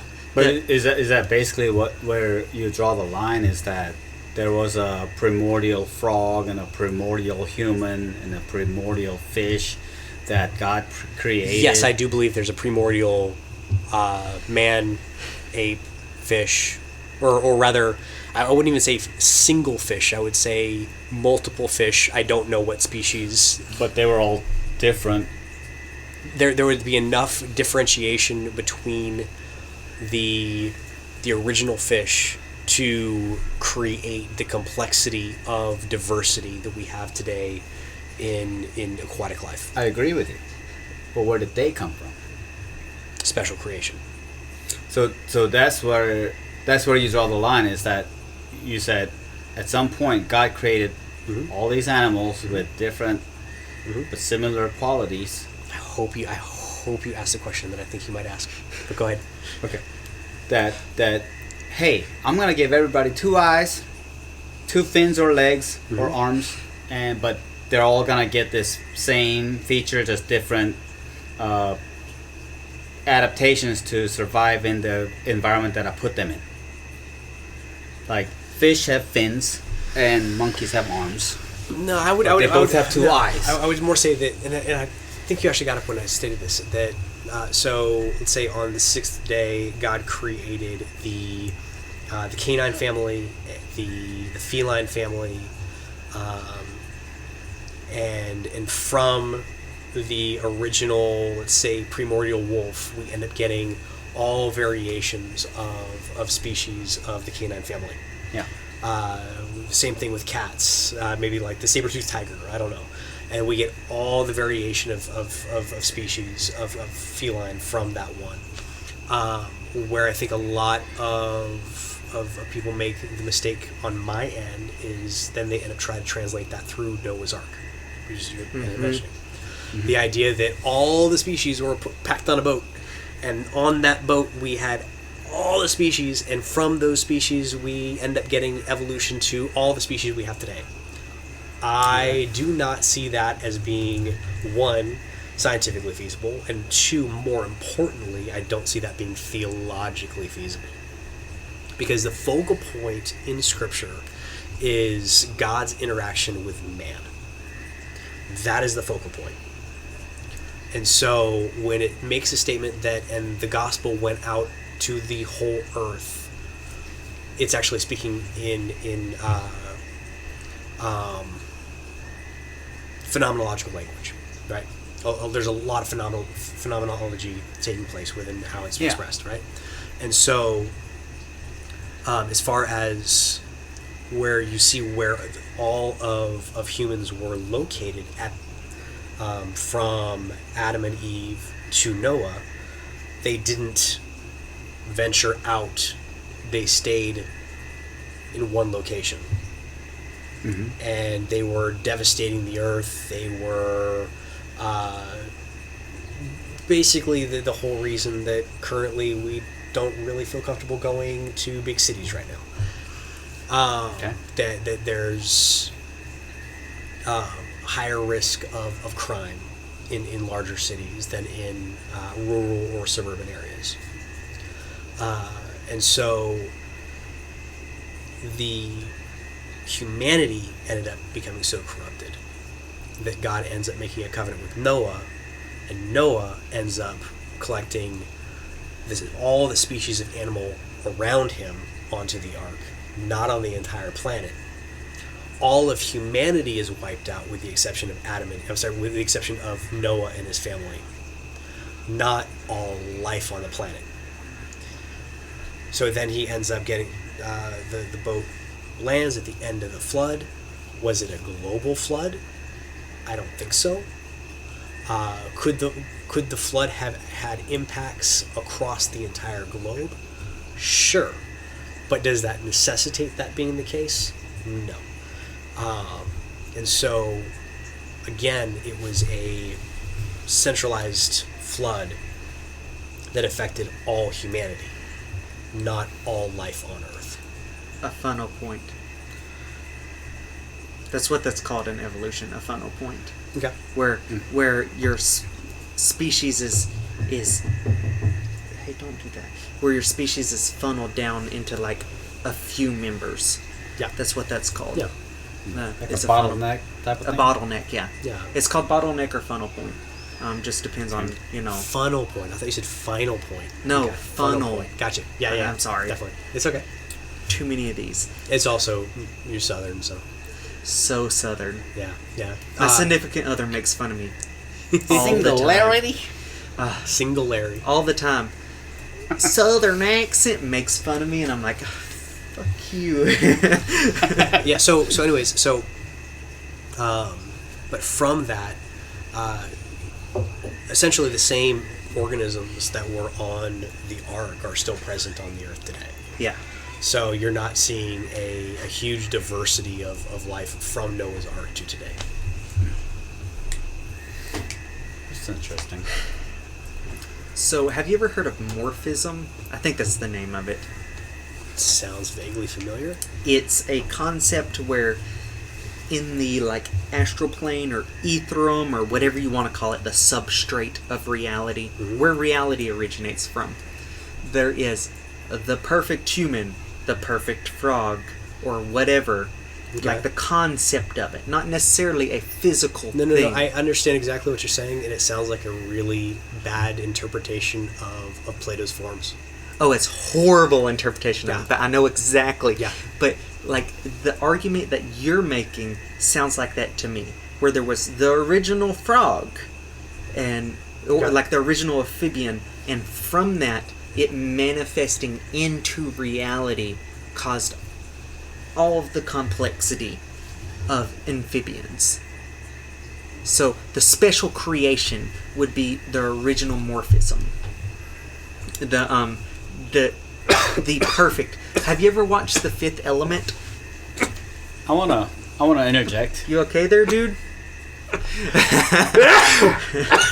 Wait till No. he's done. Sorry. Sneezing. I want to interject and bring us back to the point that Yeah. we're talking about, and that is the difference between the intelligent design of all these different species that resemble one another Yeah. versus a single organism theory. Yeah. Okay, so Well, hang on. when- I would actually say that a basic intelligent design theory and a naturalistic evolutionary theory are both just as useless. And the reason I say that, would you say that while considering the timeline of the events, yeah, that is the billion Yeah. Yeah. years old Yeah. in the making? yeah, Okay. yeah. Go ahead. Just on the getting back to the original points that I made, dealing with the rejection of solipsism, uniformity of nature, laws of logic, non-scientific in nature, but are necessary axioms in order to even begin to do science. So the question is, when you deal with those particular ideas, how do we know that the uniformity of nature is valid? How can we come to the point of fiducia Okay. in the laws of logic? How can we come to the point of fiducia in the rejection of solipsism, or the embrace of our cognitive faculties being reliable? I'd say the difference between the Christian worldview and a non-Christian worldview, it can be viewed in the lens of on the simplistic level of oneisms versus twoisms. Okay. A worldview of a oneism and a worldview of a twoism. Which is oneism and which is twoism? So the oneism is I would say the non-Christian worldview. Okay. And I say non-Christian worldview because all worldviews And essentially twoism is a Christian worldview. okay. Twoism being meaning That I observe and God observes. so like God basically And created two identical No.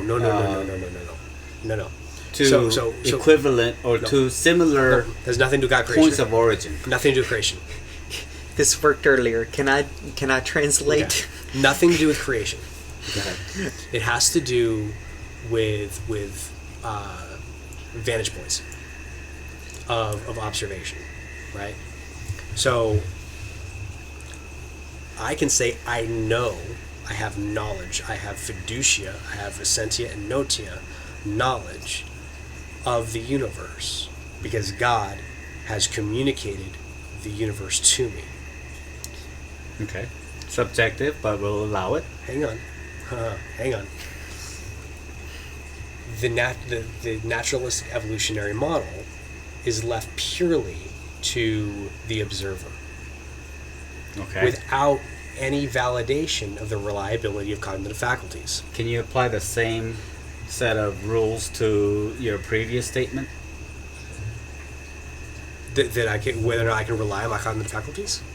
Yeah, that God created all That God this. has communicated to me that, Is that my not cognitive a- faculties are reliable. Is that not? And I'm not saying now. Here's the thing: if I was saying that God is by way of osmosis feeding me this knowledge. No, that's not what I'm talking about. Right, but the fact that God paid that Yeah. told you all this, is that not a subjective and Again, nothing wrong with subjective. okay? There's a relationship between objectivity and subjectivity that have to be embraced. That there's still always an observer, right? And so you still have the subjective. But the issue is, how do you, like, at the end of the day, you trust in science because it is reasonable to believe in science. Is it fair to say? How do you know that it's reasonable? Because your reasoning is what has brought you to that conclusion. How do you know that your reasoning is true? Because of your reasoning. You're in a vicious circle of essentially, again, And how is begging that the question. different from The your difference, perspective? and again, so from your worldview, that's bad, right? I don't know. A circular argument is bad in your worldview, Yeah. right? My worldview, a circular argument is not bad Why is that not bad? because I'm not limited just to my observation, but also God's revelation in Scripture.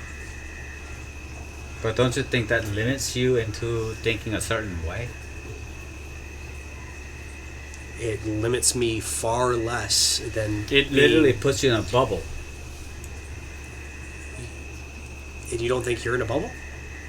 Who's to put God in a box? No. I'm not even Yeah. going down No. that trail. I'm No, expressing. no. I'm literally saying, yeah. I'm the what you're saying is his viewpoint within a contextual, thing, premise of God puts him in a box, but it doesn't because you couldn't put a God into a box. You couldn't say. So I argued with. There was this kid named Nick Long, who I went to school with, and I said, "There's aliens out there," and he's like, "No, there isn't." And I was like, "Why?" He's like, "God wouldn't do that." And I'm like, "You're putting God in a box, the Almighty Creator." Okay. No, not I you. get what No, he's no. saying. I get what he's saying. I do get what you're saying. I do. On both ends, God is limited to His own nature, Yeah. So Mormonism, and God has communicated But we that also He is limited to His own nature. have established yes. that we don't know God. Like God is unknown. I would say the very first attribute of God is His That he's unknown. that He is No. Mysterious. Is the mysterious aspect of God? Yeah. Okay. So let's first That God is define. wholly other. Let's first define God One in, second. in a way that the three of us can agree upon. Because and once we do, I think we might actually get to an agreeing point. Because I'm not anti-theistic. So Okay. for me, Like- God is nothing but the laws of the universe. But I want Okay. to say, What is your definition of God? one second, I let me want to hear- play let me with hear the what he piece that he was talking about earlier. In Mormonism, God ceased to exist if he no longer follows the laws of the universe. He is bound by the laws of the universe because he plays within that Well, sandbox. because Okay. the Mormon God is a corporeal being. Oh, he is 100%. Yes. Okay, so Yeah. So Define your God. The biblical God is non-corporeal, omniscient, omnipresent. He is holy other. There's nothing in the universe that is like God. And that we know of, well, given that that God, we as humans know of, that we as earthlings know of. God is If God, everything. okay, So okay. I'm gonna rewind back to my So 20s. God created and then the I'm whole gonna universe. talk to you. All right, yeah. God created the universe. So if God created the whole universe and is separate from His creation, there's nothing in the corporeal world that is similar to God. Mm-hmm. But God communicates to us of who he is by way of analogy. Right. But he created us, nevertheless, in the corporeal world. Yes. Okay? So let's say God is some ethereal being Okay. that has the intelligence and the creativity to create us and the frogs and Sure. everything that is on earth. Yes. Okay? Cognitively, intentionally created us. Yes. Okay. That said, what is to say that God is not some kind of alien that is way more smarter than us in the same proportion as how Sure. we are intelligently more superior than the codes that we breathe into the AI? Yeah. That's all Mormonism is. It is. No. You're right. But I want you to answer that. Yeah. Okay. So, Like, how? Go ahead. Okay, I wanted to tear apart your thing in terms of Christianity versus Hinduism. And I will answer your question in a second. So, Okay. in Hinduism, Brahma, is it Brahma or Brahmin? I think it's There's both. There's both, I know, but the original God, the original Brahma, yeah. Brahma split himself up infinite times, so he's corporeal. So everything is part of him. Right? So he tried to separate himself out to create something new. That's a whole universe in Hinduism. It was a god that was trying to create something new that was other than him by dividing himself. Dividing himself. What does it mean for an infinite being to divide himself? It's trying to create something other than itself. Because if it's a god, it understands everything in all of existence. Sure.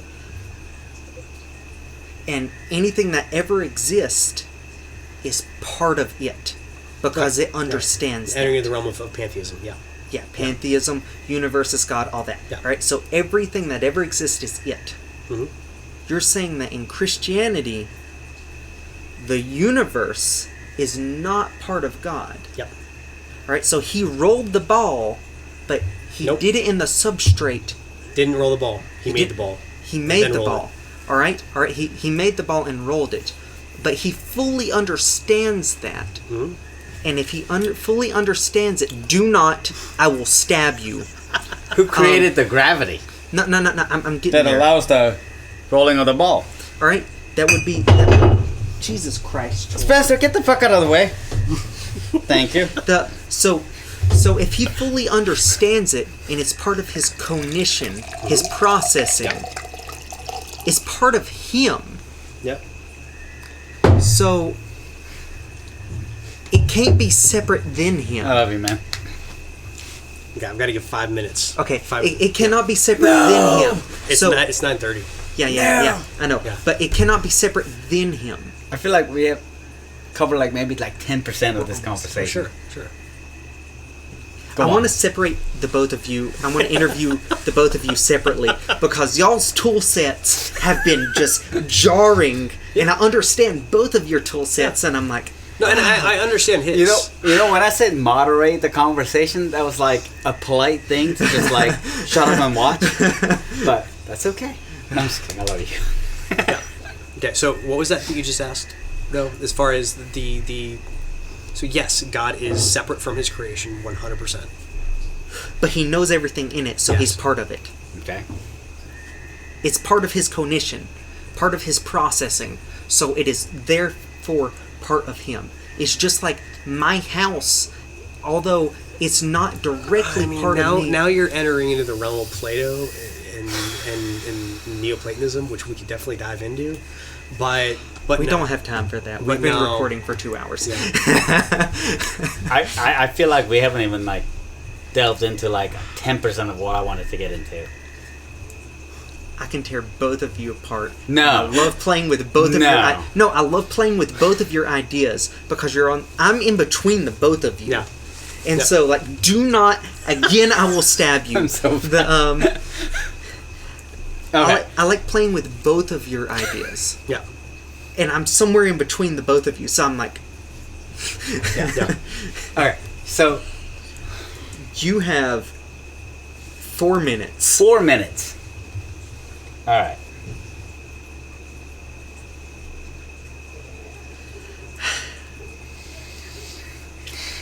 This was not as productive as I imagined it to be. Oh, shoot. Do you want Good. to? No. Are you in trouble? My wife messaged me 40 minutes ago. Oh man.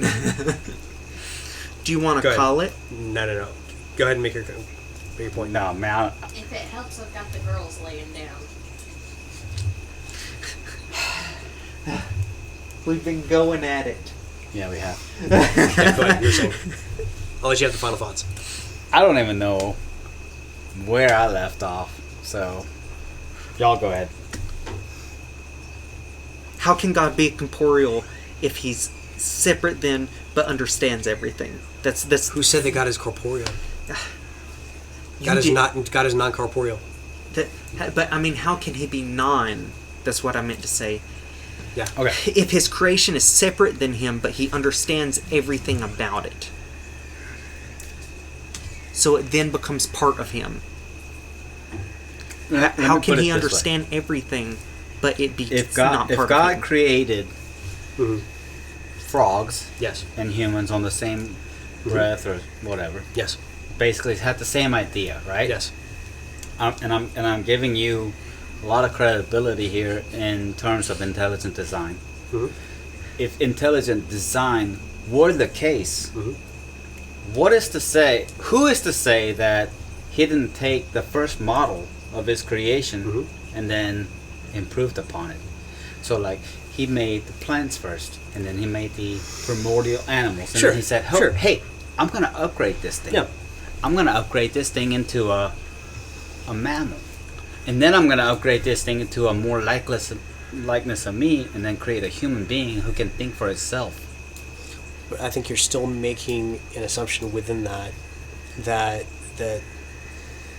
each of the organisms are not intentional, an intentional creation of an omniscient being. Are you saying that each animals are not an intentional creation of an No, omniscient they being? are intentional. Okay. Yeah. And so the idea that But well, what- I'm going to improve upon this organism. Are you saying that God is not beyond the realm of improvement? That he is so Yes. omniscient that once he were to create a perfect being, that he has no reasons to get through the steps of making imperfect beings? Is his goal and, just and to I'm create positing other gods? that humans are perfect beings Are because we perfect beings? we are the apex We, species. we are perfect in the sense of we We're the are apex his intent. species No, hang on. on this planet. I would say that we are perfect beings in the sense that as we are made, we were intentionally We are believed made to in be this manner. Right. We are And believed so- to be made in the likeness of God, right? So we are as close to perfection as Right. all creation Yeah. is concerned, right? Again, Okay. I'm I want you to having- I'm think having about issue- I'm everything having the that issue with God perfect. has created. Yeah. So So- I want you to think about the perfect being yes. out of the So creation. every day after the creation, God says it is good. Mm-hmm. That it doesn't need to be improved upon. Okay.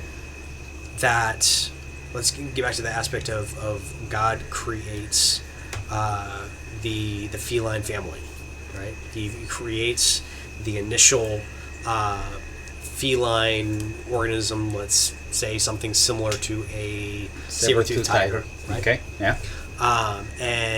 But it's also intentionally designed that the saber-toothed tiger would develop and change based on its environment in an evolutionary manner, Right. either to make a more efficient lion or to make a more efficient house cat. Both of them being just as perfect as the saber-toothed tiger. Perfect. They're not improved Perfect upon. in terms of relativity, right? Perfect in its own relative environment. No, perfect in the sense of they fulfill the purpose in which they've been created. Right. Okay. So, like house cat, for example, is perfect in its environment in that its small but agile nature can help it survive and reproduce. Well, I think that there were feral cats before there were house cats, but Right. But the fact that they were cute and adoptable made them domesticatable. no, I think it actually had more to do very similar in the same way that the bovine family has been worshipped as gods in India. Before you Okay. go any further, You end up having the same thing taking place in Egypt with cats. Okay. but wait. Before you go any further, why is that scalability only limited to like what we understand as cats or canines? Why can you not scale that all the way back to single cell organism? To a singular point? Why does it have to be multiple points? Is it just because of Genesis and the way that it's written? Well, I would say that there's definitely the revelation given from God Okay. Is that personal or in the scripture? in the scriptures. In the Okay. scripture. Okay. So wait. there are Yeah. certain non-negotiable theological principles in the Genesis accord. First off, and this is going to spark a whole other conversation, but let me just simplify this point. In Romans chapter 5 points back to Adam and Eve, how Adam, that we are all born in Adam in sin, and born in sin in the first Adam, born into life in the second Adam being Christ. Christ being a real figure, Adam being a real figure. Without Adam being a real historic figure, the narrative becomes incoherent. Why can't Adam just be the first? Actually, technically, Eve would be the first conscious being because she bit into the fruit. Misconception and misunderstanding of Genesis 3. We But- can talk about that next time. Okay, I want to interview you Yeah, sure. just on your own because both of your tool sets I'm offended. are jarring, and I love both of your tool sets so much. Yeah. Like, because I come from like a physics point of view, and also me and my significant other, like, we do theology a lot and like origins of the universe and whether or not things are just a Mandelbrot set, and so we argue those things all the time. Yeah. And I would love to interview the both of you separately. Yeah. Because y'all are jarring. Yes. You're fighting. I understand your concepts and I understand yours, but it's not meeting this gap in between. Yeah. I know you said you understand his, but you don't understand fully where he's coming from. The same. Well, I mean, we haven't actually dived into the No. foundational aspects, which we were the not three of going us to need do. to get back together for sure. But I will say this, that which we didn't even come close to covering, is dealing with models of epistemology and how Chulwon is operating under a foundationalist model of epistemology. And I actually operate under a non-foundationalist model of epistemology. And so that's where there's some disconnect in the communication. And a part of his foundation in dealing with like Cartesian foundationalism, part of your Cartesian model is you place the scientific method and or observation as almost a foundationalist priority. Yeah. And that is because it is a matter of what's observable versus what somebody said Yes. And I many hundred years ago. And I operate under a non-foundationalist epistemology, which is, instead of, here are the basic building blocks of knowledge, and we're going to build upon those building blocks and develop a worldview. What if I were to based on tell those. you that I have been where you are, and that you haven't been in a maybe not to the full extent? No, because I don't think you understand what anti-foundationalism is. Okay, Yeah. explain to me. Basically, foundationalism is you have a basic set of axiomatic presuppositions that you build upon for a worldview. But are those infallible? No, I would just say that they're given. But are they infallible? They're necessary. Have they been tested to be infallible? They can't be tested. That's the whole basis of axioms. Okay. You can't test them. Okay. You can't test axioms. Give me an example. The uniformity of nature. Explain. We've already gone through. We've already explained it. Okay. That was the whole previous conversation. Yeah, right. and so that was more of a rhetorical question. And so an anti-foundationalist model of epistemology views beliefs as being interdependent upon each other. Mm-hmm. Not you start with like 4 or 5 basic beliefs and build upon those to develop a worldview. Instead, it's every single belief in a web of beliefs all are dependent upon each other. It's a much more complex system of epistemology. So it's based on one premises and it just stems from there. That I would say that what if I were to tell you, I'm sorry to interject, that but me what being if that was a husband and a wife is just as important in my epistemology as the uniformity of nature. What if there were 5 observations that really boil down and extract into one foundational observation? Right, and now you're entering into you're leaving the category of epistemology and entering into the realm of ontology. Ontology. Yeah. So epistemology, like in the simplest way of expressing it, epistemology deals with the why. Mm-hmm. Ontology deals with the what, the thatness of things, right? That which is observed. Epistemology deals with why do I observe? Isn't what more important than the why? The why is much more important than the what. If But you the don't why is understand much the more what, then less you physical. can't possibly fathom the why. It's necessary to even begin to ask the what. You Exactly.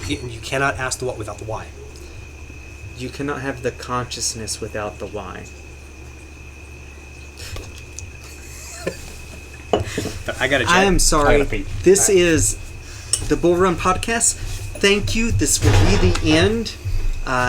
We are running pretty long for this one. Wait for episode 2. I'm going to interview you both separately because How about this? We'll each do separately, and then we'll come back together and do it again together. I like this. All right. You'll have 2 separate tool sets. Yeah. And I'm like, whoa. There's this confusion in between. But this is the BullRun podcast. Thank you for listening, and go to the Abyss and click the links. Thank you.